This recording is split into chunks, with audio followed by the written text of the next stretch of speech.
1857 का स्वतंत्रता संग्राम एवं राजस्थान। भारत में आजादी के लिए चेतना और संघर्ष का इतिहास 1857 ई से शुरू होता है।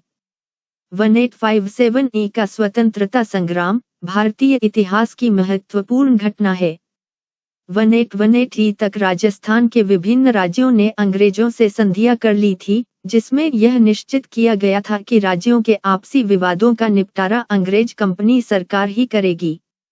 परंतु अंग्रेज कंपनी ने राज्यों के आंतरिक मामलों में हस्तक्षेप, किसानों एवं जनसाधारण के हितों पर कुठाराघात करके राजस्थान में कंपनी के विरुद्ध असंतोष की भावना का प्रसार किया।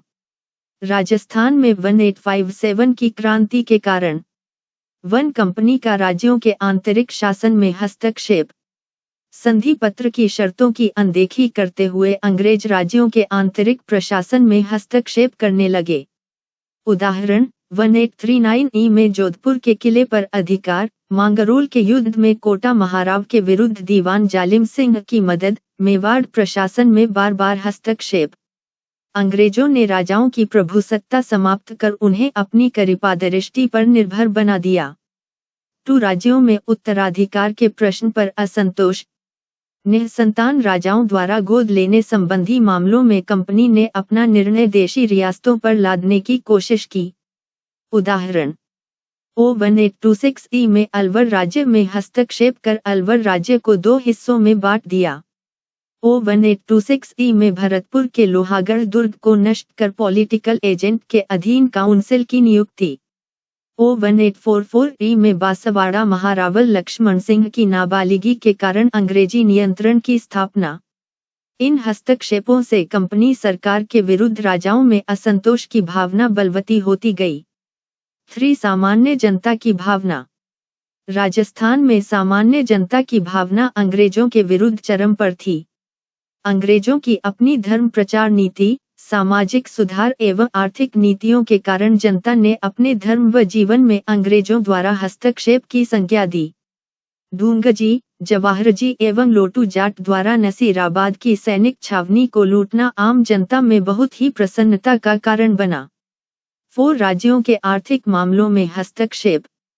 अंग्रेज कंपनी ने राज्यों के साथ खिराज वसूलने की प्रथा द्वारा आर्थिक शोषण की नीति लागू कर दी।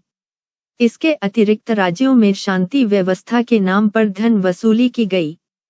5 सैनिक छावनियों की स्थापना। 1822 ई में मेरवाड़ा बटालियन की स्थापना। 1834 ई में शेखावाटी ब्रिगेड की स्थापना। 1835 ई में जोधपुर लीजियन का गठन। 1841 ई में मेवाड़ भील कोर की स्थापना। कंपनी द्वारा इन सभी बटालियनों के रखरखाव का खर्च भी संबंधित राज्यों से वसूल किया गया। सामंतों की मनोदशा। 1818 की संधियों के पूर्व तक शासक को मुख्यतः सामंतों पर ही निर्भर रहना पड़ता था।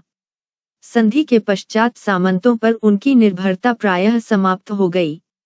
सामंत अपनी दुखद स्थिति का उत्तरदायी मुख्यतः अंग्रेजों को ही मानते थे, अतः उनमें रोष बढ़ता गया। उदाहरण आबू, कोटारिया और सुलंबर ठिकाने। तात्कालिक कारण। भारत में 1857 ई की क्रांति का तात्कालिक कारण एनफील्ड राइफलों में प्रयुक्त कारतूसों में गाय एवं सुअर की चर्बी का प्रयोग किया जाना था। इन कारतूसों को प्रयोग में लेने से पहले मुंह से खोलना पड़ता था। क्रांति का प्रारंभ। 1857 ई की क्रांति की शुरुआत मेरठ में 10 मई 1857 को हुई। इस समय मेवाड़, मारवाड़ एवं जयपुर में क्रमशः मेजर शावर्स, मोक मैसन और कर्नल ईडन पॉलिटिकल एजेंट नियुक्त थे। ये सभी राजस्थान के तत्कालीन AGG agent to governor general George Patrick Lawrence के अधीन थे। राजस्थान में 1857 ई की क्रांति के समय 6 सैनिक छावनियां। क्रसंग छावनी मुख्यालय रेजिमेंट। 1 नसीराबाद अजमेर वी Bengal native infantry. 2 Neemuch Gwalior Malwa Mewar Rajputana regiment. 3 Erinpura Pali Jodhpur legion. 4 Deoli Tonk Kota contingent. 5 Beawar Ajmer में रेजिमेंट। 6 खेरवाड़ा उदयपुर भील रेजिमेंट। सैनिक छावनियां एवं क्रांति की सूचना। इन सैनिक छावनियों में 5000 भारतीय सैनिकों के अतिरिक्त कोई भी यूरोपियन सैनिक नहीं था। AGG के लिए इन्हें नियंत्रण में रखना एक गंभीर चिंता का विषय था। 19 मई 1857 ई को AGG लॉरेंस को मेरठ विद्रोह की सूचना माउंट आबू में मिली। उन्होंने सभी राजाओं को निर्देश दिया कि राज्यों में शांति व्यवस्था बनाए रखें तथा शक्ति से विद्रोहियों का दमन करें। प्रमुख विद्रोह स्थल: नसीराबाद में विद्रोह। 28 मई 1857 ई को नसीराबाद छावनी में सैनिकों ने विद्रोह कर दिया। भारतीय सैनिकों ने तोपखाने के सैनिकों को अपनी तरफ मिलाकर तोपों पर अधिकार कर लिया। विद्रोही सैनिकों ने छावनी को लूट लिया। मेजर स्पोर्टिसवुड एवं कैप्टन न्यूबरी की हत्या कर सैनिक दिल्ली की ओर प्रस्थान किया। नीमच में विद्रोह। 03 जून 1857 ई को नीमच छावनी में सैनिकों ने मोहम्मद अली बेग के नेतृत्व में विद्रोह कर शस्त्रागार में आग लगा दी। नीमच छावनी के कमान मैकडोनल्ड ने किले की रक्षा का प्रयास किया, परंतु किले में तैनात सेना ने भी संघर्ष शुरू कर दिया। विद्रोही सैनिक चित्तौड़, हमीरगढ़, बनेड़ा में अंग्रेजी बंगलों को लूटते हुए शाहपुरा पहुंचे। शाहपुरा के जागीरदार ने विद्रोही सैनिकों के लिए रसद की आपूर्ति की।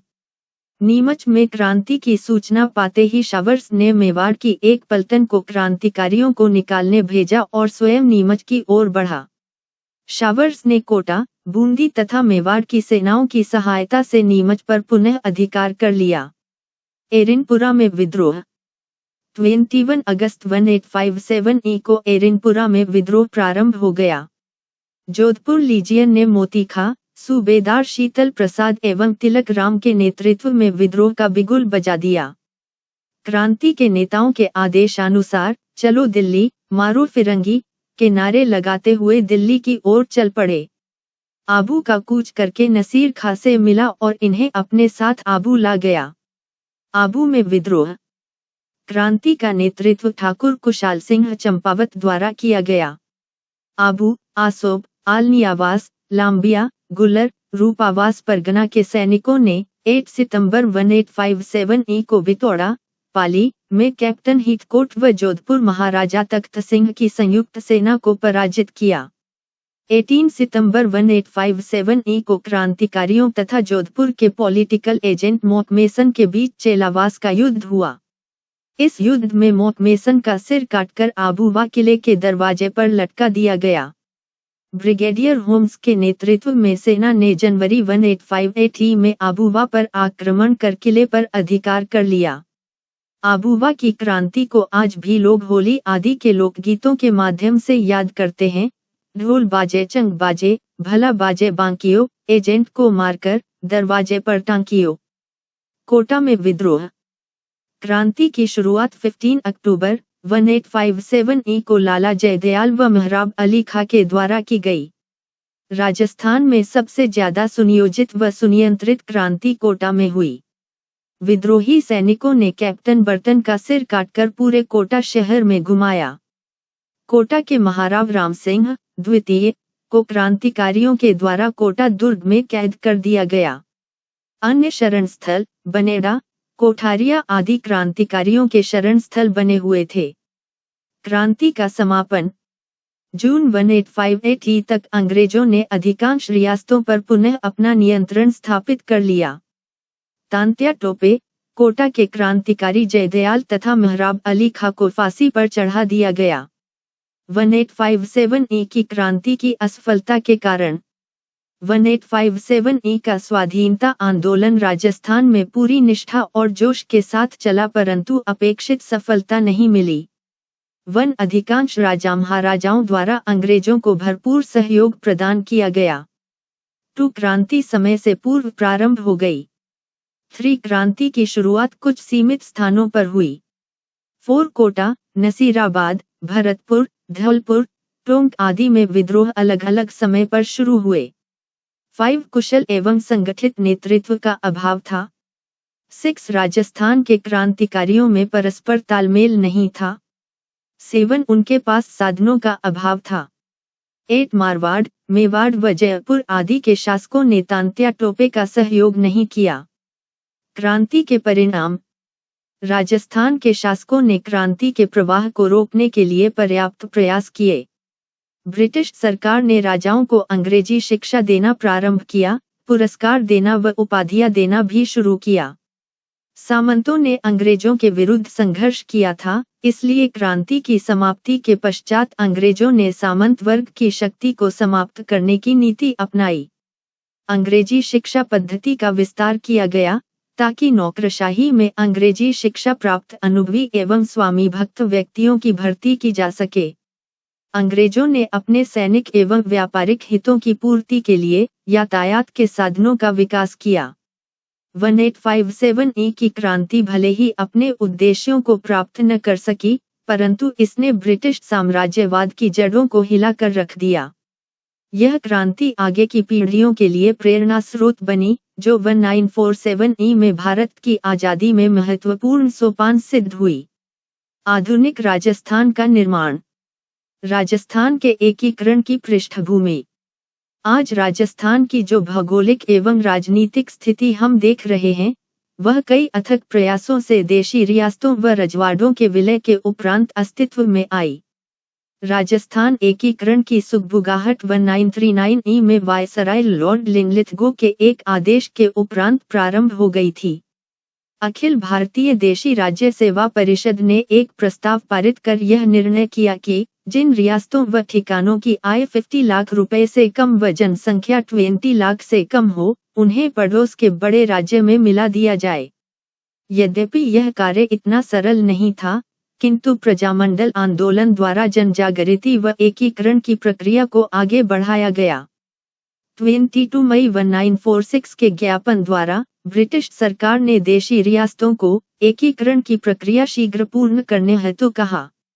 एकीकरण की यह प्रक्रिया जारी थी। इसी दौरान 15 अगस्त 1947 को हमारा देश स्वतंत्र हो गया। स्वतंत्रता के पश्चात सरकार ने एकीकरण प्रक्रिया को प्राथमिकता देते हुए और तेज कर दिया। भारत सरकार के रियासती विभाग के निर्णयानुसार स्वतंत्र भारत में वे ही रियासतें अपना पृथक अस्तित्व रख सकती थीं, जिनकी न्यूनतम आय 1 करोड़ रु वार्षिक और जनसंख्या 40 लाख या उससे अधिक हो। इस मापदंड के अनुसार राजस्थान में केवल जयपुर, जोधपुर, बीकानेर व उदयपुर रियासतें ही स्वतंत्र अस्तित्व रख सकती थीं। किंतु इन रियासतों की जनता एकीकृत राजस्थान में विलय के पक्ष में थी। प्रजा का नेतृत्व प्रजामंडल व अन्य संघों द्वारा किया जा रहा था। देशी रियासतों के कई शासकों ने भी विलय के प्रस्ताव का समर्थन किया। एकीकरण से पूर्व का राजस्थान। एकीकरण के पूर्व राजस्थान में 19 रियासतें जयपुर, जोधपुर, उदयपुर, बीकानेर, बूंदी, कोटा, धौलपुर, भरतपुर, अलवर, डूंगरपुर, प्रतापगढ़, बांसवाड़ा, झालावाड़, करौली, शाहपुरा, सिरोही, टोंक, जैसलमेर व किशनगढ़ थीं। 3 ठिकाने कुशलगढ़, लावा और नीमराणा थे। एक केंद्र शासित प्रदेश अजमेर मेरवाड़ा था। एकीकरण का प्रथम प्रयास कोटा रियासत के शासक महाराव भीम सिंह ने किया।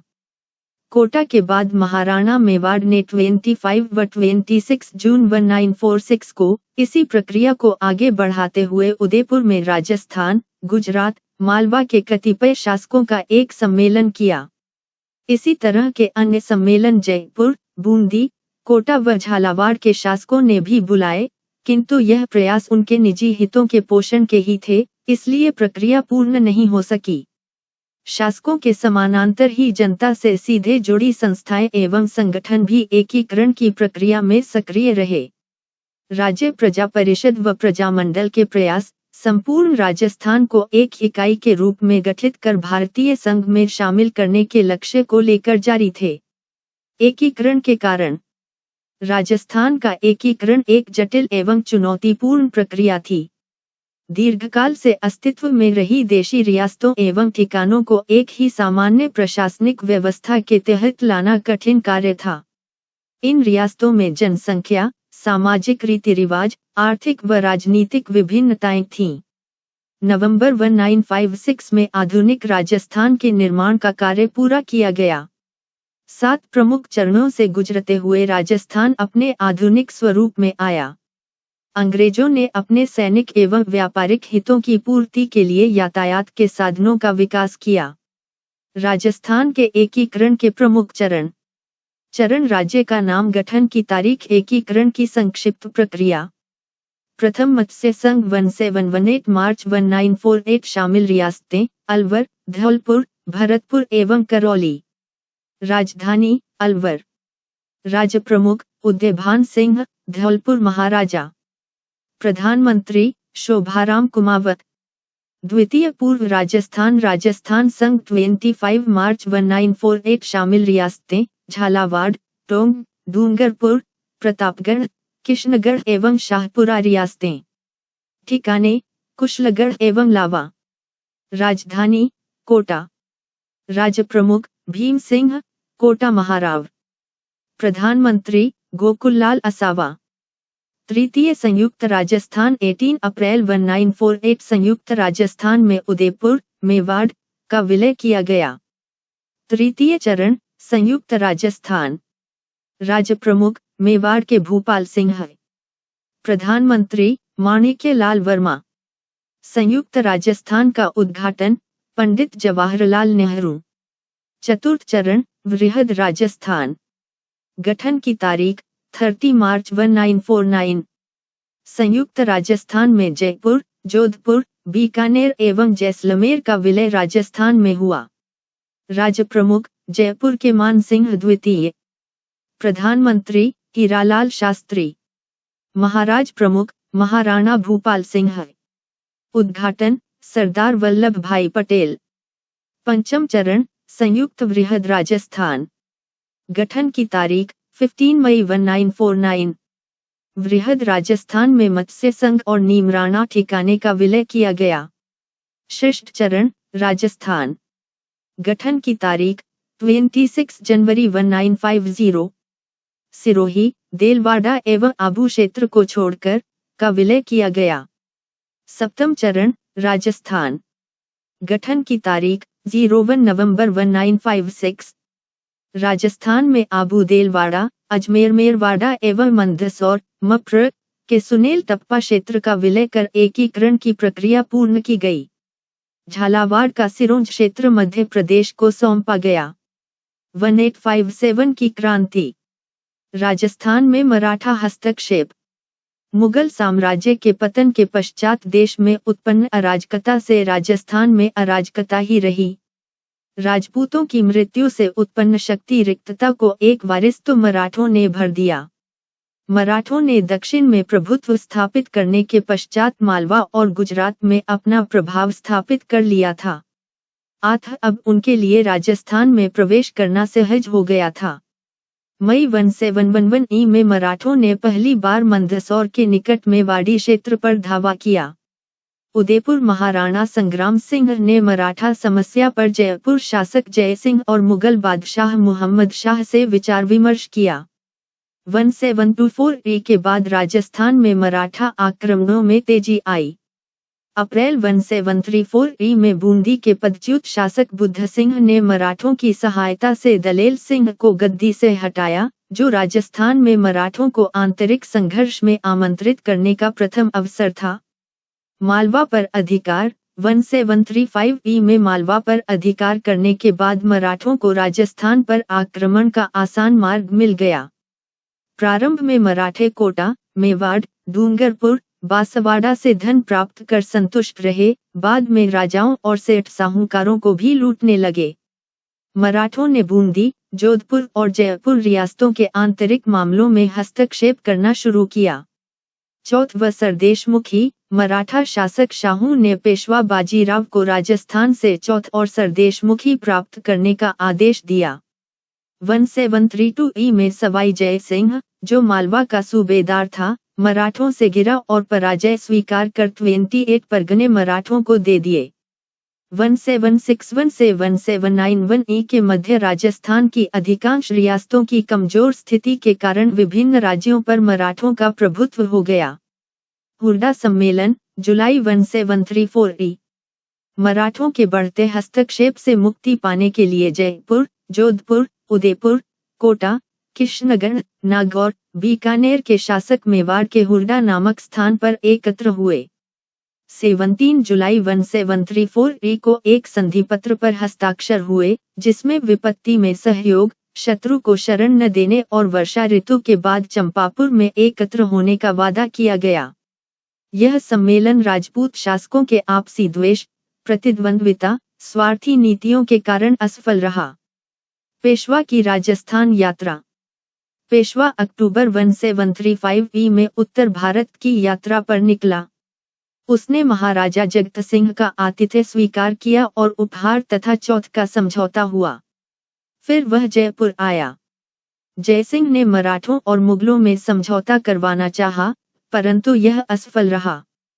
पेशवा की राजस्थान यात्रा का परिणाम यह निकला कि मुगलों के साथ साथ राजपूत मराठों के भी करदाता बन गए।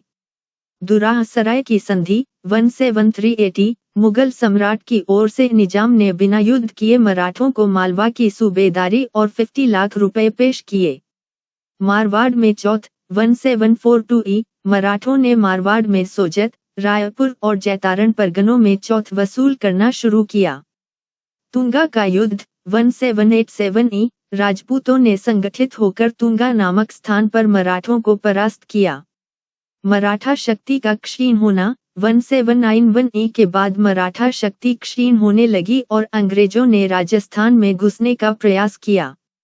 राज्यों में उत्तराधिकार संघर्ष व सामंती प्रतिस्पर्धा। 1791 में अंबाजी इंगले ने मेवाड़ के महाराणा को सहयोग दिया, जिससे डूंगरपुर, बांसवाड़ा, प्रतापगढ़ आदि पर मेवाड़ का अधिकार हो गया। 1795 में मेवाड़ पर चुंडावतों का अधिकार हो गया, जिससे आंतरिक संघर्ष बढ़ा। 1802 में अमीर खां पिंडारी ने नाथद्वारा पर अधिकार कर लिया। जोधपुर में 1793 से 1813 के मध्य सामंती प्रतिस्पर्धा और उत्तराधिकार संघर्ष ने अव्यवस्था फैलाई, जिससे राज्य आर्थिक संकट में गिर गया। 1803 में मेवाड़ के शासक ने जयपुर नरेश के माध्यम से अंग्रेजों से संधि करने का असफल प्रयास किया। अंग्रेजों से संधियां। मराठा आतंक से मुक्ति पाने के लिए राजपूत शासकों ने अंग्रेजों से मित्रता करनी चाहिए। सर्वप्रथम जयपुर के महाराजा पृथ्वी सिंह ने 1776 में प्रतिनिधि भेजकर इच्छा प्रकट की। जोधपुर राज्य का प्रयास असफल रहा। 1803 की नीति परिवर्तन, अंग्रेजों ने राजपूत राज्यों से संधि करनी चाहिए। नवंबर 1803 में लॉर्ड लेक ने लक्ष्मण सिंघिया पराजित किया, जिससे राजपूतों को मराठों से मुक्ति का स्वर्णावसर मिला। 1803 की संधि की शर्तें: मैत्रीपूर्ण व्यवहार, कंपनी द्वारा खिराज न लेना, आंतरिक मामलों में हस्तक्षेप न करना, राज्यों की सुरक्षा का दायित्व कंपनी पर, विवाद कंपनी की सहायता से सुलझाना। भरतपुर, अलवर, जयपुर, जोधपुर ने हस्ताक्षर किए। 1857 की क्रांति, ब्रिटिश संरक्षण व संधियों के प्रभाव। चार्ल्स मेटकॉफ का सुझाव। 1811 में दिल्ली का रेजिडेंट बना चार्ल्स मेटकॉफ ने ब्रिटिश संरक्षण में राजपूत राज्यों का संघ बनाने का सुझाव दिया ताकि मराठों, अमीर खां और पिंडारियों की गतिविधियों को समाप्त किया जा सके। लॉर्ड हेस्टिंग्स की नीति। तत्कालीन गवर्नर लॉर्ड हेस्टिंग्स ने कंपनी की सर्वोच्च सत्ता स्थापित करने के लिए मराठों व पिंडारियों का दमन और राजपूत राज्यों को संरक्षण में लेना अनिवार्य माना। 5 नवंबर 1817 को अंग्रेजों ने होलकर से नई संधि करके राजस्थान के राज्यों के साथ संधि करने का अधिकार प्राप्त किया। रियासतों द्वारा संधियां: करौली, कोटा, उदयपुर, बीकानेर, कृष्णगढ़, जयपुर, जैसलमेर आदि ने कंपनी से संधि की। अंतिम संधि सबसे अंत में 1823 में सिरोही राज्य से संधि की गई। इस प्रकार 1817 से 1823 के दौरान राजस्थान पर स्थापित ब्रिटिश आधिपत्य 1947 तक अक्षुण्ण रहा। ब्रिटिश संरक्षण व संधियों के प्रभाव। रियासतें। 20वीं सदी के आरंभ में राजस्थान में 20 रियासतें थीं, 17 राजपूत, 2 जाट, 1 मुस्लिम शासित। संधियों की सामान्य शर्तें। 1. रियासती शासकों ने अंग्रेजों की सर्वोच्चता स्वीकार की। 2. अंग्रेजों ने वंशानुगत राज्याधिकार स्वीकार किया। 3. अंग्रेजों ने बाहरी आक्रमण और आंतरिक शांति में सहायता का आश्वासन दिया। 4. प्रत्येक राज्य में एक अंग्रेज पॉलिटिकल एजेंट रखना तय हुआ और पॉलिटिकल एजेंट राज्य कार्यों में हस्तक्षेप न करने का आश्वासन दिया गया। 5. रियासती शासकों को अपनी विदेश नीति अंग्रेजों को सौंपनी पड़ी और आपसी विवाद अंग्रेजों की मध्यस्थता हेतु प्रस्तुत करने का वादा करना पड़ा। 6. आवश्यकता पड़ने पर रियासती शासकों को अपने राज्यों के समस्त सैनिक साधन अंग्रेजों के सुपुर्द करने थे। 7. अंग्रेजों को वार्षिक खिराज देने संबंधी धारा सभी राज्यों की संधियों में अलग अलग थी, जो मराठों को दिए जाने वाले खिराज पर आधारित थी। संधियों के नकारात्मक प्रभाव। रियासती नरेशों को सुरक्षा मिली, पर उन्होंने अपनी स्वतंत्रता खो दी। कंपनी सरकार को नियमित खिराज देने से राज्यों की आर्थिक स्थिति कमजोर हुई। पॉलिटिकल एजेंट राज्य में व्यवस्था बनाए रखने के नाम पर निरंतर हस्तक्षेप करने लगे और तानाशाह बन गए। राजा शासन संबंधी कार्यों के प्रति उदासीन रहने लगे। कंपनी ने खिराज के अलावा समय समय पर कई खर्चे बलपूर्वक थोप दिए। अंग्रेजों ने राज्यों के आर्थिक साधनों पर भी अधिकार करने का प्रयास किया, जैसे सांभर झील, मेवाड़ के अफीम उत्पादन क्षेत्र।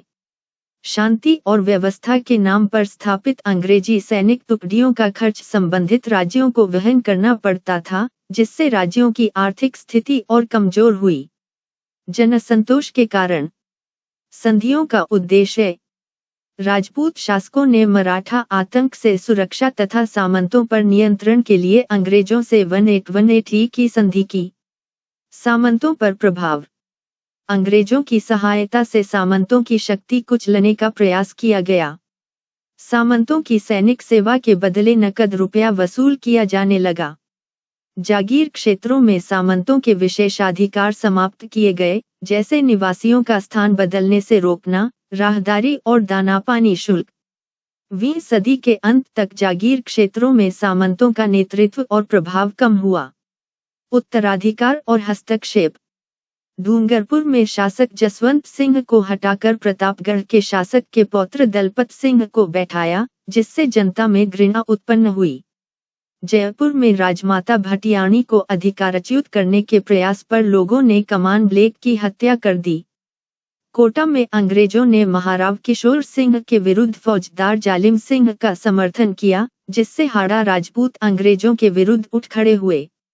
अलवर और भरतपुर में अंग्रेजों ने अवयस्क राजकुमारों को गद्दी पर बैठाकर प्रशासन पर नियंत्रण किया। जोधपुर के महाराजा मानसिंह ब्रिटिश सरकार के घोर विरोधी थे, जिससे अन्य रियासतों में भी असंतोष पनपा। धार्मिक कारण। ईसाई मत के प्रचारकों की संदिग्ध गतिविधियों के कारण अजमेर मेरवाड़ा क्षेत्र में लोगों को लगा कि अंग्रेज हिंदुओं का मतांतरण कर रहे हैं।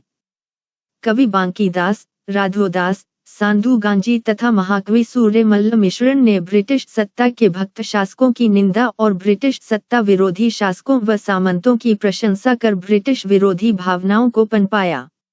1818 की संधि के बाद अंग्रेजों द्वारा प्रशासन में हस्तक्षेप, आर्थिक संसाधनों पर आधिपत्य, वार्षिक खिराज, सामंतों के 1857 की क्रांति, विशेषाधिकारों पर कुठाराघात और सामाजिक जीवन में हस्तक्षेप ने राजा, सामंत और साधारण जनता सभी वर्गों में असंतोष को जन्म दिया। राजस्थान में क्रांति के समय रियासती शासक। कृसंग रियासत शासक। 1 कोटा राम सिंह। 2 भरतपुर जसवंत सिंह। 3 जयपुर राम सिंह द्वितीय। 4 जोधपुर तख्त सिंह। 5 उदयपुर स्वरूप सिंह। 6 सिरोही शिव सिंह। 7 धौलपुर भगवंत सिंह। 8 बीकानेर सरदार सिंह। 9 करौली मदनपाल। 10 बूंदी राम सिंह। 11 जैसलमेर रणजीत सिंह। 12 प्रतापगढ़ दलपत सिंह। 13 डूंगरपुर उदय सिंह। 14 टोंक नवाब वजीर उद्दौला। 15 अलवर विनय सिंह। 16 झालावाड़ पृथ्वी सिंह। 17 बांसवाड़ा लक्ष्मण सिंह। 1857 की क्रांति, प्रमुख सैनिक छावनियां। 1857 की क्रांति के समय राजस्थान में अंग्रेजी सैनिकों की 6 छावनियां थीं: नसीराबाद, नीमच, देवली, ब्यावर, एरिनपुरा और खेरवाड़ा। इन छावनियों में लगभग 5000 भारतीय सैनिक थे, किंतु कोई अंग्रेज सैनिक नहीं था, केवल 30 अंग्रेज अधिकारी थे। एजीजी के निर्देश, मेरठ में क्रांति की सूचना मिलने पर राजस्थान के AGG agent to governor general ने देशी रियासतों के शासकों को क्रांतिकारियों को राज्य में न घुसने देने और ब्रिटिश सत्ता का विरोध करने वालों का दमन करने के निर्देश दिए। राजस्थान में क्रांति के समय ब्रिटिश पॉलिटिकल एजेंट, कृषि रियासत political agent, 1 Kota major Burton, 2 Jodhpur Mac Mason, 3 Bharatpur Morrison, 4 Jaipur Eden, 5 Udaipur Showers, 6 Sirohi J D Hall. क्रांति का प्रसार। नसीराबाद में क्रांति। राजस्थान में क्रांति का सूत्रपात नसीराबाद से हुआ। कारण, क्रांति के समय नसीराबाद में वी और वी बंगाल नेटिव इन्फेंट्री, भारतीय तोपखाने की सैनिक टुकड़ी तथा पहली बंबई लांसर्स के सैनिक विद्यमान थे। वी बंगाल नेटिव इन्फेंट्री की एक टुकड़ी काफी समय से अजमेर शस्त्रागार की रक्षा कर रही थी। संदेह के कारण उसे वहां से नसीराबाद भेज दिया। चर्बी वाले कारतूसों की अफवाह, ईसाई बनाने का भय और गुप्त रूप से यूरोपियन सेना व तोपें मंगवाना। 28 मई 1857 को वी बटालियन नेटिव इन्फेंट्री के सैनिकों ने तोपखाने पर अधिकार कर लिया, शस्त्रागार लूटा। मेजर स्पोर्टिसवुड और कर्नल न्यूबरी की हत्या की गई। लेफ्टिनेंट लॉक व कमान हार्डी घायल हुए। अंग्रेज अधिकारी ब्यावर भागे। चर्च व बंगले जलाए, खजाने लूटे। विद्रोही सैनिक नसीराबाद को तहस-नहस करने के बाद दिल्ली की ओर प्रस्थान किए और 18 जून 1857 को दिल्ली में अंग्रेजी पलटन को परास्त किया। नीमच में क्रांति। प्रारंभ, 3 जून 1857, नसीराबाद की क्रांति की सूचना मिलने पर नीमच के सैनिकों ने विद्रोह कर दिया, छावनी लूटी और उसमें आग लगा दी। नीमच छावनी को लूटने के बाद क्रांतिकारी नीमच से रवाना होकर सरकारी बंगलों को लूटते और जलाते हुए शाहपुरा पहुंचे, जहां के शासक ने सुविधा दी, फिर निम्बाहेड़ा, जहां जनता ने स्वागत किया। तत्पश्चात देवली, टोंक व आगरा होते हुए दिल्ली पहुंचे। नीमच से क्रांतिकारियों के चले जाने के पश्चात एजीजी लॉरेंस के निर्देश पर कमान शावर्स ने कोटा, बूंदी और मेवाड़ की राजकीय फौजों की सहायता से 8 जून 1857 को नीमच पर पुनः अधिकार कर लिया। एरिनपुरा और आबू की क्रांति। प्रारंभ, 21 अगस्त 1857, मारवाड़ के जागीरदारों ने विद्रोह किया। एरिनपुरा में स्थित जोधपुर की सैनिक टुकड़ी ने क्रांति का बिगुल बजाया, स्टेशन लूटा और दिल्ली की ओर रवाना हुए। आबूवा का ठाकुर कुशाल सिंह पाली पहुंचने पर आबूवा के ठाकुर कुशाल सिंह ने क्रांतिकारियों को अपनी सेवा में ले लिया। कुशाल सिंह अंग्रेजों और जोधपुर महाराजा दोनों के विरोधी थे। मेवाड़ और मारवाड़ के अनेक सामंतों ने उनकी सहायता की। बिथोड़ा का युद्ध, 8 सितंबर 1857, आबूवा के ठाकुर कुशाल सिंह के नेतृत्व में क्रांतिकारियों की संयुक्त सेना ने जोधपुर के 1857 की क्रांति, राजस्थान। महाराजा तख्त सिंह, उसकी राजकीय फौज व कैप्टन हीथकोट की सेना को पराजित किया। किलेदार अनार सिंह मारे गए। सिंघवी कुशलराज जान बचाकर वहां से भाग खड़ा हुआ। चेलावास का युद्ध, 18 सितंबर 1857, ठाकुर कुशाल सिंह के नेतृत्व में क्रांतिकारियों की सेना व एजीजी जॉर्ज पैट्रिक लॉरेंस के नेतृत्व वाली सेना के मध्य हुआ। लॉरेंस की सेना पराजित हुई। इस युद्ध के दौरान जोधपुर के पॉलिटिकल एजेंट मैकमैसन की क्रांतिकारियों ने हत्या कर दी थी और उनका सिर काटकर आबूवा के किले के मुख्य द्वार पर लटका दिया गया था। इसे काले गोरे का युद्ध भी कहा जाता है। ब्रिटिश फौजों को परास्त करने के बाद क्रांतिकारी दिल्ली की ओर कूच कर गए। आबूवा के ठाकुर से बदला लेने के लिए जॉर्ज लॉरेंस ने ब्रिगेडियर होम्स के नेतृत्व में विशाल सेना भेजी। 20 जनवरी 1858 को होम्स ने आबूवा पर आक्रमण किया। ठाकुर कुशाल सिंह किले को छोड़कर सुलंबर चले गए। ब्रिटिश फौजों ने आबूवा के किले पर अधिकार कर पूरे गांव को लूटा, किले को बारूद से उड़ा दिया और मंदिरों मूर्तियों को नष्ट कर दिया। मेवाड़ में क्रांति की गूंज। मेवाड़ की जनता और अधिकांश सामंत अंग्रेजों के विरुद्ध थे, फौजें भी विद्रोह को तैयार थीं। महाराणा स्वरूप सिंह की सूझबूझ और अंग्रेज कप्तान शावर्स के कठोर रुख ने स्थिति को बिगड़ने से संभाला, क्योंकि महाराणा व कंपनी दोनों को सामंतों से भय था। 27 मई 1857 को महाराणा स्वरूप सिंह ने सामंतों को ब्रिटिश सैनिक कार्यवाही में सहयोग और कप्तान शावर्स के निर्देशों का पालन करने को कहा। सामंतों का विरोध। सलूम्बर के रावत केसरी सिंह ने महाराणा के अधिकारों को चुनौती दी और अंग्रेजों का विरोध किया। कप्तान शावर्स की चेतावनी पर रावत शांत हो गए। कोटा में क्रांति। एकमात्र यहीं पर सैनिक छावनी न होते हुए भी जनता ने विद्रोह किया और 6 माह तक जनता का शासन रहा। यहाँ क्रांति का नेतृत्व लाला जयदयाल व मेहराब खां ने किया। कारण, पॉलिटिकल एजेंट मेजर बर्टन ने महाराव को कुछ वफादार अफसरों, जयदयाल, रत्नलाल, जियालाल, को पदच्युत कर अंग्रेजों को सौंपने की सलाह दी, जिससे सिपाही क्रोधित हुए। 15 अक्टूबर 1857 को कोटा के सैनिकों ने क्रांति का बिगुल बजा दिया। एजेंसी को घेरकर आग लगा दी। मेजर बर्टन और उनके दोनों पुत्रों की हत्या कर दी गई। क्रांतिकारियों ने महाराव के महल को घेरकर उन्हें एक प्रकार से कैद कर लिया और 9 शर्तों वाले एक संधि पत्र पर हस्ताक्षर करने के लिए विवश किया। क्रांतिकारियों का कोटा शहर पर लगभग 6 माह तक अधिकार रहा। उन्होंने सरकारी गोदामों, बंगलों, दुकानों और कोषागारों को लूटा। उन्हें कोटा रियासत के अधिकांश अधिकारियों का समर्थन प्राप्त था। दमन। 22 मार्च 1858 मेजर H.G. रॉबर्टसन नसीराबाद से 5500 सैनिक लेकर पहुंचे और तोपों से क्रांतिकारियों को परास्त किया।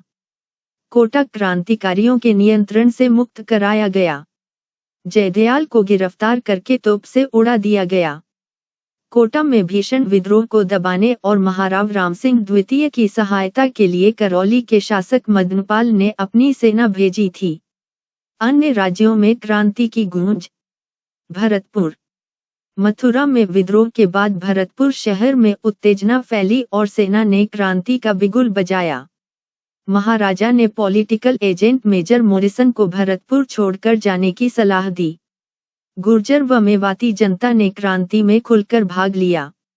अलवर। दिल्ली से क्रांतिकारियों के आ जाने के कारण क्रांतिकारी गतिविधियां पनपीं। गांवों के गुर्जरों ने ब्रिटिश विरोधी भावना का प्रदर्शन किया। धौलपुर। अक्टूबर 1857 में ग्वालियर और इंदौर के क्रांतिकारियों की संयुक्त सेना धौलपुर में प्रविष्ट हुई। रियासती सेना और अधिकारी क्रांतिकारियों से मिल गए। राजा को घेरकर जान से मारने की धमकी दी और उनकी मांगें स्वीकार कराईं। राव रामचंद्र और हीरालाल के नेतृत्व में राजा की अधिकांश तोपों पर अधिकार कर आगरा पर आक्रमण किया। दिसंबर में पाटियाला की सेना से व्यवस्था स्थापित हुई। जयपुर। महाराजा पर अंग्रेजों का साथ देने का दबाव था। नवाब विलायत खां, मियां उस्मान खां और सादुल्ला खां ब्रिटिश सत्ता के विरुद्ध क्रांति का षड्यंत्र रच रहे थे। महाराजा को जानकारी हुई तो सादुल्ला खां को निष्कासित कर शेष दोनों को बंदी बना लिया। टोंग। नवाब की सेना ने मीर आलम खां के नेतृत्व में विद्रोह कर दिया। नवाब अंग्रेजों के साथ था। नवाब की सेना ने नीमच के क्रांतिकारियों को टोंक आमंत्रित कर उनकी सहायता से नवाब के किले को घेर लिया। सलूम्बर और कोठारिया का योगदान। आबुवा के ठाकुर कुशाल सिंह से प्रेरणा लेकर मेवाड़ के 2 प्रमुख सामंतों, सलूम्बर के रावत केसरी सिंह और कोठारिया के रावत जयोत सिंह ने 1857 के स्वतंत्रता संग्राम में अभूतपूर्व योगदान दिया। इन्होंने सीधे क्रांति में भाग नहीं लिया, बल्कि अंग्रेजों का विरोध करने वाले क्रांतिकारी नेताओं, जैसे आबुवा के ठाकुर कुशाल सिंह, तथा ब्रिटिश सत्ता विरोधी जागीरदारों और उनके परिवारों को अपने यहाँ शरण दी व भरपूर सहायता की। विरोध। सलूम्बर के रावत केसरी सिंह ने उदयपुर के महाराणा द्वारा कंपनी सरकार के साथ की गई संधि का खुलकर विरोध किया। एजीजी लॉरेंस के दबाव के बावजूद महाराणा ने केसरी सिंह के विरुद्ध कार्रवाई करने का साहस नहीं किया। सलूम्बर व कोठारिया के रावतों ने ब्रिटिश सत्ता का विरोध कर और भावी परिणामों की चिंता न कर अभूतपूर्व त्याग और साहस का परिचय दिया। क्रांति की असफलता के कारण शासकों का सहयोग। राजस्थान के अधिकांश राजाओं जयपुर, अलवर, भरतपुर, धौलपुर, करौली, सिरोही, टोंक, बीकानेर, डूंगरपुर, बांसवाड़ा और प्रतापगढ़ ने अंग्रेजों का साथ दिया। एकता व समन्वय का अभाव। विद्रोहियों में आपसी एकता, संपर्क और केंद्रीय संगठन का अभाव था। नेतृत्व की कमी। प्रभावी और सर्वमान्य नेतृत्व का अभाव था। क्रांतिकारियों को धन, रसद, हथियारों और रणकौशल प्रशिक्षण की कमी का सामना करना पड़ा। कोटा, नसीराबाद, भरतपुर, धौलपुर, टोंक आदि में अलग अलग समय पर क्रांति होने से अंग्रेजों को विद्रोहियों से निपटने का अवसर मिल गया। मारवाड़, मेवाड़ और जयपुर आदि के नरेशों ने तात्या टोपे को किसी प्रकार का सहयोग नहीं दिया। ब्रिटिश प्रभुत्व। अंग्रेजों ने जून 1858 तक उत्तर भारत के अधिकांश भागों पर नियंत्रण कर राजस्थान में क्रांति का दमन करने के लिए अपनी पूरी शक्ति लगा दी। क्रांति के परिणाम। क्रांति की असफलता के बाद राजस्थान की रियासतें ब्रिटिश संरक्षण में चली गईं। ब्रिटिश सम्राट ने कंपनी द्वारा की गई संधियां जारी रखीं। राजस्थान की जनता पर गुलामी का दोहरा अंकुश हो गया, रियासती राजाओं के अधीन और अंग्रेजों के नियंत्रण में। अंग्रेजी शिक्षा के प्रसार से लोगों में राष्ट्रीय जागृति का प्रादुर्भाव हुआ। स्वधर्म, स्वदेशी, स्वराज, स्वभाषा की भावना ने क्रांति को पुनः पल्लवित किया। इस क्रांति की असफलता ने भावी संगठित आंदोलन की भूमिका तैयार की। विप्लव के बाद राजस्थान के पारंपरिक ढांचे का स्वरूप बदलने लगा। आधुनिक शिक्षा का प्रसार हुआ, नए मध्यम वर्ग का जन्म हुआ, प्रशासनिक सेवाओं में जनसाधारण की नियुक्तियां हुईं और वैश्य समुदाय का सहयोग लिया जाने लगा। राजपूतों का महत्व कम होता गया और राजस्थान के नरेश व जागीरदार अब अंग्रेजों पर पूरी तरह निर्भर हो गए। राजस्थान के क्रांतिकारी। दिल्ली की बादशाहत के विघटन के बाद अंग्रेजों को राजस्थान में पैर पसारने का अवसर मिला। राजस्थान में सामंतवाद का स्वरूप और घृणित रूप अंग्रेजों के शासनकाल की देन है।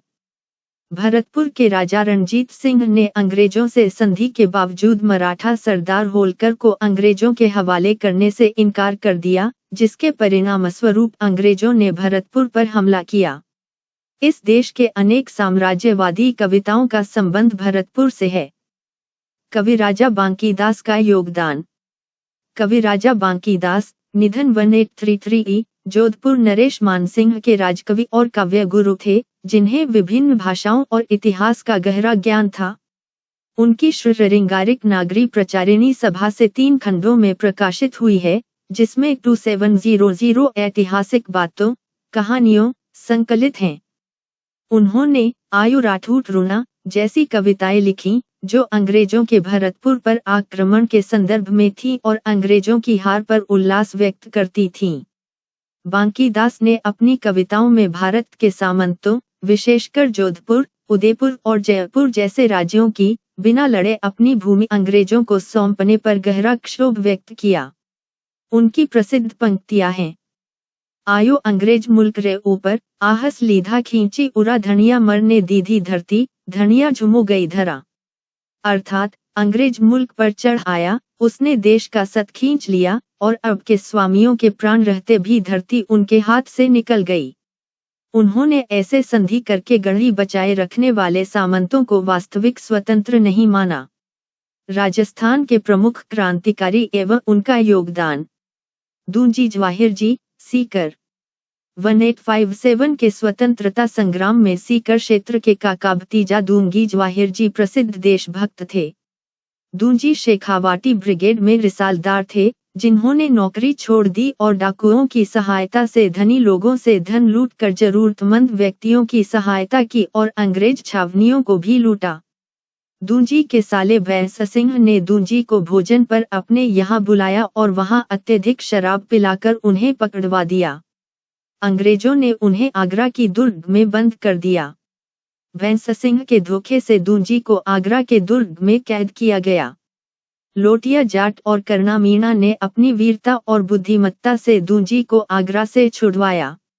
बीकानेर के पास घड़सीसर में अंग्रेजी, बीकानेर व जोधपुर की फौजों ने उन्हें घेर लिया। जवाहरजी भागकर बीकानेर के महाराज रत्न सिंह के पास खैरखटा पहुंचे। दूंजी जैसलमेर में गिरधड़ा की कांकणी पहुंचे, जहां जोधपुर की सेना ने उन्हें छलपूर्वक कैद करके अंग्रेज सेना को सौंप दिया। इससे लोगों में असंतोष की ज्वाला भड़क उठी। अंग्रेजों ने दूंजी को वापस जोधपुर राज्य की सेना को सौंप दिया। दूंजी का निधन जोधपुर के दुर्ग में हुआ। इन पर अनेक कविताएं और लोकगीत रचे गए, जो जनता के नवजागरण का माध्यम बने।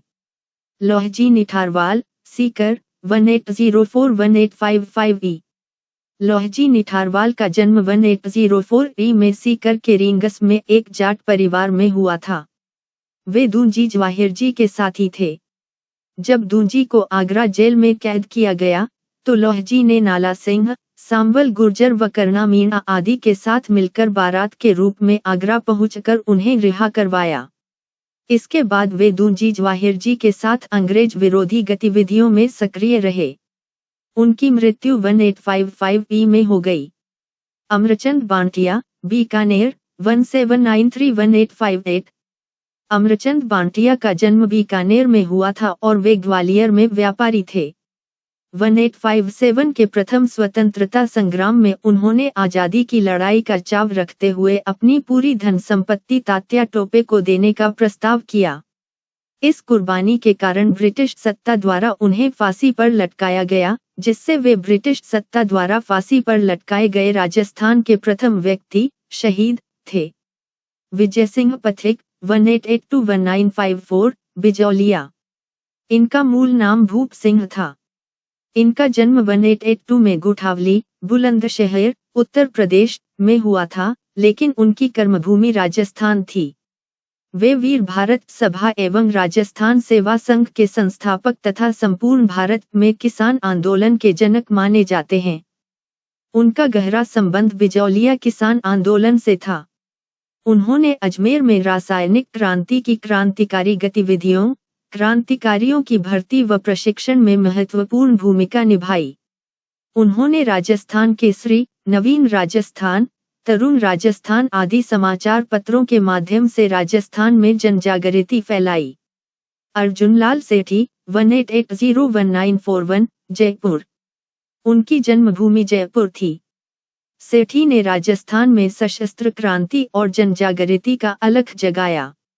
सन 1905 में उन्होंने जयपुर में जैन शिक्षा प्रचारक समिति की स्थापना की, जिसके तत्वावधान में वर्धमान विद्यालय, वर्धमान छात्रावास और वर्धमान पुस्तकालय चलाए गए, जो क्रांतिकारियों के प्रशिक्षण केंद्र थे। तत्कालीन जयपुर के महाराजा सवाई माधो सिंह द्वितीय ने उन्हें राज्य का प्रधानमंत्री बनाने का प्रस्ताव किया था, जिसे उन्होंने यह कहकर अस्वीकार कर दिया कि अर्जुनलाल नौकरी करेगा तो अंग्रेजों को भारत से कौन निकालेगा। वे हार्डिंग बम कांड, आरा हत्याकांड, काकोरी कार्रवाई से संबंधित थे। अजमेर में रहते हुए उन्होंने शुद्ध मुक्ति, स्त्री मुक्ति, भवानी कुमार आदि पुस्तकें लिखी और हिंदू मुस्लिम एकता स्थापित करने का प्रयास किया। केसरी सिंह बारहट 1872-1941 शाहपुरा।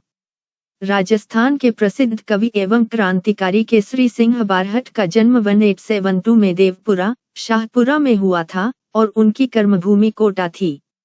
सन 1903 में उन्होंने वायसराय लॉर्ड कर्जन द्वारा आहूत दिल्ली दरबार में शामिल होने से रोकने के लिए उदयपुर के महाराणा फतेह सिंह को संबोधित करते हुए चेतावनी रा चुंगटिया नामक 13 दोहे लिखे। ब्रिटिश सरकार की गुप्त रिपोर्टों में उन्हें राजपूताना में विप्लव फैलाने वाले के रूप में जिम्मेदार माना गया। उन्होंने राजस्थान के सभी वर्गों को क्रांतिकारी गतिविधियों से जोड़ने के लिए 1910 में वीर भारत सभा की स्थापना की। उन्होंने स्वतंत्रता की आग में अपने सहोदर जोरावर सिंह, पुत्र प्रताप सिंह एवं जमाता ईश्वरदान आसिया सहित अपने संपूर्ण परिवार को झोंक दिया। अगस्त 1941 को उनका निधन हो गया। कुंवर प्रताप सिंह बारहट 1893-1918 शाहपुरा। उनका जन्म 1893 में शाहपुरा में हुआ था। उन्हें देशभक्ति विरासत में मिली थी, पिता केसरी सिंह, चाचा जोरावर सिंह। वे क्रांतिकारी मास्टर अमीरचंद से प्रेरणा लेकर और रासबिहारी बोस का अनुसरण करते हुए क्रांतिकारी आंदोलन में सम्मिलित हुए। प्रताप सिंह बारहट को बनारस कांड के संदर्भ में गिरफ्तार किया गया और सन 1917 में बनारस षड्यंत्र अभियोग चलाकर उन्हें 5 वर्ष के सश्रम कारावास की सजा हुई। बरेली के केंद्रीय कारागार में गवर्नर निदेशक सर चार्ल्स क्लीवलैंड द्वारा अमानवीय यातनाएं दिए जाने पर भी उन्होंने अपने सहयोगियों के नाम नहीं बताए। जब क्लीवलैंड ने कहा, तुम्हारी माँ तुम्हारे लिए बहुत रोती हैं, तब प्रताप ने जवाब दिया, लेकिन मैं सैकड़ों माताओं के रोने का कारण नहीं बन सकता। मेरी माँ को रोने दो, जिससे अन्य कोई न रोए। अमानुषिक यातनाओं के कारण 1918 में मात्र 22 वर्ष की आयु में प्रताप सिंह शहीद हो गए। क्लीवलैंड को यह कहना पड़ा, मैंने आज तक प्रताप जैसा युवक नहीं देखा। बालमुकुंद बिस्सा, जोधपुर, 1908-1942। उनका जन्म 1908 में डीडवाना तहसील के पीपला गांव में हुआ था। उन्होंने नागौर में परचूर संघ एवं खादी भंडार की स्थापना कर इसका प्रचार प्रसार किया। उन्हें राजस्थान के जातिदास के नाम से भी जाना जाता था। 1942 में जयनारायण व्यास के नेतृत्व में शुरू हुए जन आंदोलन के दौरान उन्हें 9 जून 1942 को बंदी बनाकर जेल में डाल दिया गया। जेल में राजनीतिक बंदियों से होने वाले दुर्व्यवहार के विरुद्ध बिस्सा ने लंबी भूख हड़ताल की, जिससे वे कमजोर हो गए। लू का प्रकोप होने और अधिकारियों की लापरवाही के कारण 19 जून 1942 को जेल अस्पताल में उनका निधन हो गया। उनकी अंत्येष्टि में लगभग 1 लाख लोगों ने शामिल होकर मोक्षदा पैदल चलकर भाग लिया। सागरमल गोपा, जैसलमेर।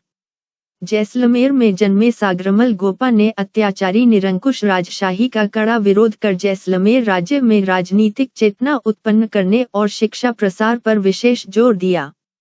उन्होंने आजादी के दीवाने, रघुनाथ सिंह का मुकदमा एवं जैसलमेर का गुंडाराज पुस्तकें छपवाकर वितरित की, जिनमें राजशाही की कड़ी आलोचना थी। इसके लिए उन्हें राजद्रोह के आरोप में 24 मई 1941 को जेल में डाल दिया गया और अमानवीय अत्याचार किए गए। जेल में अप्रैल 1946 में उन पर तेल छिड़ककर आग लगाकर उन्हें अत्याचारी सत्ता ने जीवित ही जला दिया। नानाभाई खाट, रास्तापाल, डूंगरपुर। डूंगरपुर प्रजामंडल ने 1947 में मांगीलाल वर्मा के निर्देशन में आंदोलन चलाया। रास्तापाल के नानाभाई खाट ने यह प्रतिज्ञा ली थी कि जब तक मेरी जान रहेगी, तब तक मैं अपने गांव रास्तापाल की पाठशाला बंद नहीं होने दूंगा। 18 जून 1947 को पुलिस बल द्वारा पाठशाला बंद करने के आदेश को उन्होंने प्रजामंडल के आदेश का हवाला देते हुए मानने से इनकार कर दिया। इसके बाद पुलिस ने उन्हें डंडों और बंदूकों के कुंदों से निर्ममता से पीटा, जिससे वे गंभीर रूप से घायल होकर शहीद हो गए। सरदार हरलाल सिंह, झुंझुनू। उनका जन्म झुंझुनू जिले के हनुमानपुरा गांव में 1901 में हुआ था। वे अशिक्षित थे, फिर भी रियासती एवं जागीरदारी जुल्मों का डटकर विरोध किया। उन्होंने किसान एवं प्रजामंडल आंदोलन में सक्रिय भूमिका निभाई। इन्होंने विद्यार्थी भवन झुंझुनू की स्थापना कर उसे राजनीतिक एवं सामाजिक गतिविधियों तथा किसान आंदोलन का केंद्र बनाया। उनके कुशल नेतृत्व के कारण उनके सहयोगियों ने उन्हें सरदार उपाधि दी। किसान दयाराम प्रसाद चौधरी, नीम का थाना। किसान दयाराम प्रसाद चौधरी का जन्म 1905 में नीम का थाना में हुआ था। उनकी प्रारंभिक शिक्षा अर्जुनलाल सेठी की वर्धमान पाठशाला में हुई। उन्होंने राजस्थान सेवा संघ के अंतर्गत बिजौलिया में कार्य किया और 1930 में स्वतंत्रता आंदोलन में शामिल हो गए। 1930 से 1947 तक राष्ट्रीय आंदोलन में भाग लेने के कारण वे अनेक बार जेल गए। उन्होंने एक पत्रकार के रूप में भी अपनी पहचान बनाई और अजमेर और जयपुर से प्रकाशित दैनिक नवज्योति का लंबे समय तक संपादन किया। राजस्थान की महिला क्रांतिकारियों का योगदान। जानकी देवी बजाज, सीकर। उनका जन्म 1893 में मध्य प्रदेश के जवरा कस्बे में हुआ था और उनका विवाह जमनालाल बजाज से हुआ। उन्होंने सर्वप्रथम जड़ परंपराओं को तिलांजलि देकर खुलकर सत्याग्रह में भाग लिया। जमनालाल बजाज के देहांत के बाद उन्हें गौसेवा संघ का अध्यक्ष बनाया गया। वे जयपुर प्रजामंडल के 1944 के अधिवेशन की अध्यक्ष चुनी गईं। अंजना देवी चौधरी, सीकर। उनका जन्म 1897 में सीकर जिले के श्री माधोपुर में हुआ और उनका विवाह 1911 में रामनारायण चौधरी से हुआ। अपने पति की इच्छानुसार 20 वर्ष की आयु में पर्दा प्रथा त्याग कर राष्ट्रीय स्वतंत्रता संग्राम में सहयोग करने का संकल्प लिया। 1921-24 में उन्होंने मेवाड़ और बूंदी रियासतों के किसानों में राष्ट्रीयता और समाज सुधार की भावना को बढ़ावा दिया तथा उनके साथ सत्याग्रह का कार्य किया। वे समस्त रियासती जनता में गिरफ्तार होने वाली पहली महिला थीं। रतन शास्त्री, जयपुर। उनका जन्म 15 अक्टूबर 1912 में सांचौर, मप्र में हुआ और उनका विवाह हीरालाल शास्त्री से हुआ। सन 1929 में ग्राम सेवा, ग्रामोत्थान एवं जनसेवा के उद्देश्य से वनस्थली में हीरालाल शास्त्री द्वारा लड़कियों की शिक्षा के लिए स्थापित जीवन कुटीर कार्यक्रम में उन्होंने पूरा सहयोग प्रदान किया। रतन शास्त्री ने सन 1939 में जयपुर राज्य प्रजामंडल के सत्याग्रह आंदोलन में सक्रिय रूप से भाग लिया। सन 1942 के भारत छोड़ो आंदोलन में उन्होंने भूमिगत कार्यकर्ताओं और उनके परिवारों की सेवा की। रमा देवी, जयपुर। उनका जन्म जयपुर में हुआ और वे कम उम्र में विधवा हो गईं। बाद में गांधीवादी नेता लादूराम जोशी से उनका पुनर्विवाह हुआ। विवाह के बाद उन्होंने खादी पहनना प्रारंभ कर दिया तथा नौकरी छोड़ पति के साथ राजस्थान सेवा संघ का कार्य किया। बिजौलिया आंदोलन के समय 1953 में बिजौलिया जाने पर उन्हें गिरफ्तार कर लिया गया, जहां उन्होंने कहा, जब तक किसानों पर अत्याचार बंद नहीं होंगे, ये यहां आती रहेंगी। उन्होंने 1930 व 1932 में सत्याग्रह एवं सविनय अवज्ञा आंदोलन में भाग लिया और जेल भी गईं। कालीबाई, डूंगरपुर। कालीबाई डूंगरपुर जिले के गांव रास्तापाल की निवासी भील कन्या थीं, जो रास्तापाल की पाठशाला में पढ़ती थीं। जून 1947 में डूंगरपुर महारावल के आदेश के बावजूद पाठशाला बंद न करने पर पुलिस ने प्रजामंडल कार्यकर्ता नानाभाई खाट की पिटाई की और अध्यापक सेंगाभाई को ट्रक से बांधकर घसीटना शुरू कर दिया। अपने गुरु सेंगाभाई को बचाने के लिए 13 वर्षीय कालीबाई ने दरांती से रस्सी काट दी, जिस पर पुलिस की गोलियों ने उन्हें छलनी कर दिया। 18 जून 1947। अपने गुरु को बचाने के इस प्रयास में 20 जून 1947 को वे शहीद हो गईं। रास्तापाल में उनकी स्मृति में एक स्मारक बना हुआ है। किशोरी देवी, सीकर। सरदार हरलाल सिंह की पत्नी किशोरी देवी ने अपने पति के साथ मिलकर शेखावती क्षेत्र में जागीर प्रथा के विरोध में राष्ट्रीय आंदोलन में भाग लिया। सिरोही के ठाकुर मानसिंह द्वारा किसान महिलाओं के साथ दुर्व्यवहार के विरोध में 1934 में सीकर जिले के कटारथल में उनकी अध्यक्षता में एक विशाल महिला सम्मेलन आयोजित किया गया, जिसमें लगभग 10,000 महिलाओं ने भाग लिया।